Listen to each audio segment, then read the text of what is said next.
Olá, pessoal. Eu sou Ivan França, sou infectologista, trabalho no AC Camargo Cancer Center e é um prazer poder esclarecer algumas dúvidas quanto ao Covid-19. Gostaria de saber quais os sintomas dessa terrível doença. Os sintomas mais comuns do Covid-19 são sintomas respiratórios, mas a gente sabe hoje que o Covid-19 é uma doença sistêmica. Ela pode acometer muitos órgãos do nosso organismo, muitos sistemas do nosso organismo. Então, os sintomas mais comuns são os respiratórios, tosse, dor de garganta, coriza, mas também dor de cabeça, dores no corpo, tanto dores musculares, no corpo todo. Além disso, diarreia, dor abdominal pode ser um sintoma. Anosmia é a falta de olfato, quando você não sente o cheiro das coisas. Até cheiros fortes, odores fortes como, por exemplo, álcool ou vinagre, a pessoa não sente o cheiro. Perfume também não sente o cheiro, é um sintoma da doença. E também a falta do paladar também pode ocorrer. E, além disso, os que a gente mais teme são sintomas respiratórios graves, é a falta de ar, o cansaço excessivo quando faz qualquer atividade física, como começa quando a pessoa sobe uma escada ou anda uma distância maior e percebe que está mais cansado do que o normal, mas isso pode evoluir para falta de ar. Então, o sintoma que a gente deve sempre prestar atenção numa pessoa que supostamente está com Covid-19 ou que tem um sintoma respiratório, uma síndrome respiratória, é prestar atenção em falta de ar, dor no peito, dor para respirar, são os sintomas que chamam a atenção e que a pessoa logo deve buscar o médico, um posto de saúde, ou hospital, ou um pronto-socorro. Gostaria de saber se o coronavírus é transmitido pelo ar, além de outras formas de transmissão. E se quem tem 37 anos e sofre com rinite alérgica faz parte do grupo de risco, se podem haver complicações. Quem tem rinite alérgica não faz parte do grupo de risco para sintomas graves do Covid-19. Quando a gente fala em grupo de risco, é grupo de risco para ser sintomas graves. Qualquer pessoa é sujeita a ter a infecção pelo SARS-CoV-2, que é o vírus da Covid-19. Mas grupo de risco para ter sintomas graves e precisar de hospitalização, que a gente chama de síndrome respiratória grave aguda, são as doenças crônicas, principalmente como diabetes, hipertensão, cardiopatia, obesidade, DPLC, que é aquele paciente que tem doença pulmonar obstrutiva crônica, tá? Rinite alérgica não é um fator de risco para ter quadros graves de Covid-19. Sim, a doença é transmitida pelo ar, mas também pelo contato. Quando a gente fala pelo ar, seria aquela pessoa que espirra ou tosse ou fala próximo da outra e emite gotículas. Essas gotículas carregam o vírus. Então, é o ar com essas gotículas, Mas também é transmitido pelo contato. Por isso a importância da higiene das mãos e evitar, quem usa máscara tem que evitar, quando você está usando máscara, evitar colocar a mão no olho, a mão na máscara, a mão na boca. Então, a gente não tem que achar, porque estar de máscara está protegido de tudo, como se fosse um escudo protetor da doença. A máscara é para proteger e principalmente proteger não só você, mas proteger as outras pessoas. O Covid deixa sequelas? A sua pergunta sobre se o Covid deixa sequelas é uma pergunta complexa, Aquela pessoa que teve um quadro leve de Covid, teve sintomas respiratórios, mas ficou bem, ficou em casa, e que é a maioria das pessoas, tá? Felizmente, a maioria das pessoas vai ter um quadro leve dessa doença e vai se curar sozinha. Ela vai ficar em casa e vai se curar. A gente estima que por volta de 5% das pessoas vão ter um quadro mais grave, Então, de 5 a 15% das pessoas podem ter um quadro mais grave. Esse quadro mais grave é que leva à hospitalização. E dessas pessoas que precisam de hospitalização, um número menor vai precisar de internação em UTI. Essa pessoa que teve internação em UTI, ela pode sim ter sequelas, porque ela teve um quadro grave.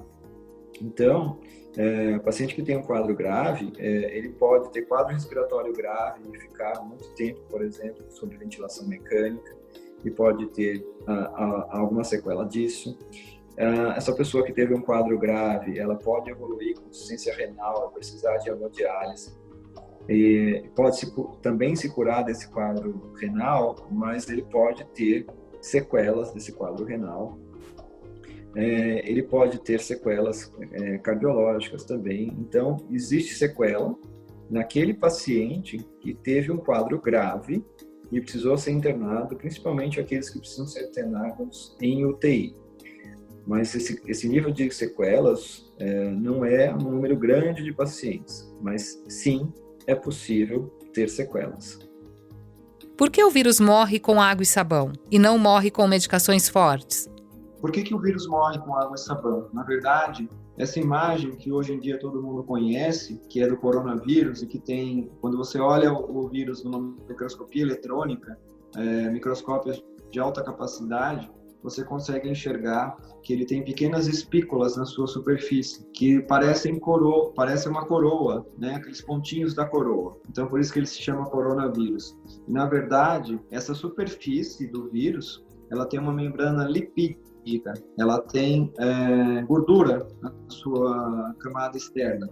O vírus, então, tem uma camada externa composta por gordura. E quando você usa água e sabão, água e detergente, o álcool, né, e outras substâncias que conseguem quebrar essa membrana que recobre o vírus. Ele dissolve essa membrana. Então, a água, o sabão, o álcool, o detergente e alguns outros desinfetantes conseguem dissolver essa pequena membrana que recobre o vírus, tá? E por isso mata o vírus. Então, por isso que o álcool é eficiente, a água, o sabão é eficiente para matar o vírus. Agora, no nosso organismo, a coisa já é diferente. Quando o vírus entra, normalmente pelas vias respiratórias ou mucosas, ele consegue se reproduzir, inclusive usando nossas células. Então, por isso que é mais difícil de matar o vírus no organismo, tá? Existem vários medicamentos em estudo, mas até o momento nenhum se mostrou eficaz para matar o vírus no organismo humano. Infelizmente, estamos estudando vários medicamentos, mas até o momento não temos comprovação científica para embasar que esses medicamentos funcionam efetivamente no corpo humano. Por que não estamos tomando uma medicação preventiva, penicilina, cefalosporina ou fármacos penicilâmicos, para podermos nos prevenir, já que é uma medicação específica para o trato respiratório? Pelo menos, se contrairmos o vírus, estaremos com anticorpos para nos defender. Na verdade, os medicamentos que foram citados, alguns são penicilinas, né? São medicamentos antibacterianos. Ou seja, eles combatem infecções bacterianas. Diante de um vírus, né, como o SARS-CoV-2, que é o vírus que provoca o Covid-19, o novo coronavírus, até o momento não se conhece nenhuma medicação, não se tem comprovadamente, por comprovação científica, uma medicação que tenha sido efetiva até o momento. Vários estudos estão em andamento, mas não temos, infelizmente, essa droga que a gente consiga comprovar cientificamente que consegue combater o vírus, ou no início ou durante a infecção. Medicações citadas são antibióticos. Eles não melhoram a imunidade, eles combatem infecções bacterianas. Estão sendo estudados vários antivirais, alguns outros medicamentos estão sendo usados numa tentativa de combater o vírus, mas até o momento não temos comprovadamente um medicamento eficaz contra o SARS-CoV-2. Por que as pessoas com doenças crônicas como asma são consideradas grupos de risco? O que significa isso? As pessoas que têm doenças crônicas, principalmente hipertensão, diabetes, obesidade, cardiopatias, doenças respiratórias obstrutivas crônicas, como que a gente chama de asma ou bronquite, realmente tem maior risco de ter quadros graves da Covid-19. Né? Por que se estuda que esses pacientes tenham maior risco de ter quadros graves? Principalmente porque são doenças que causam inflamação no organismo. De alguma forma, as pessoas que têm essas doenças crônicas, se sabe que eles têm um potencial de inflamação no organismo e, por isso, quando tem um quadro respiratório do Covid-19, esse quadro pode ser mais sério. O Covid-19 causa uma doença sistêmica, que acomete o organismo todo. E as pessoas que têm essas doenças crônicas têm aparecido com quadros mais graves e são pacientes que têm um potencial, ou seja, eles têm fatores de risco para ter quadros mais graves e que muitas vezes precisam de hospitalização. Por isso que a asma entra aí, por ser um quadro respiratório crônico e também porque pode provocar esse tipo de inflamação em alguns órgãos do organismo. E quando a pessoa pega essa outra doença, né, tem o Covid-19, os quadros podem ser mais graves. Faço tratamento com imunobiológico. Se eu pegar coronavírus, precisarei parar por causa dos antibióticos e outras medicações que estão sendo dadas para tratar o vírus?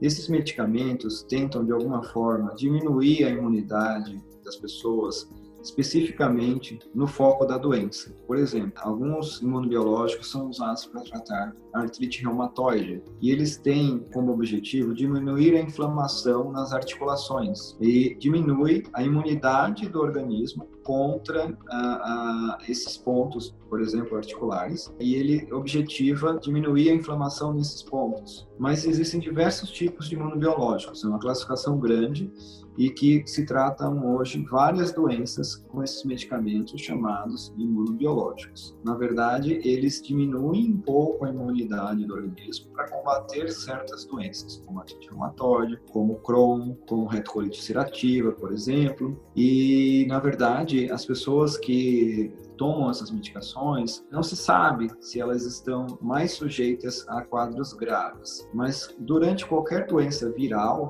esse tipo de medicação, normalmente, ele é suspenso por algum tempo. Depois que a pessoa se cura da infecção viral, ele pode voltar a tomar esse tipo de medicação, os chamados imunobiológicos. Eu tenho uma doença do coração chamada insuficiência cardíaca e uso medicamentos todos os dias. Eu tenho um risco maior de pegar Covid-19? Por quê?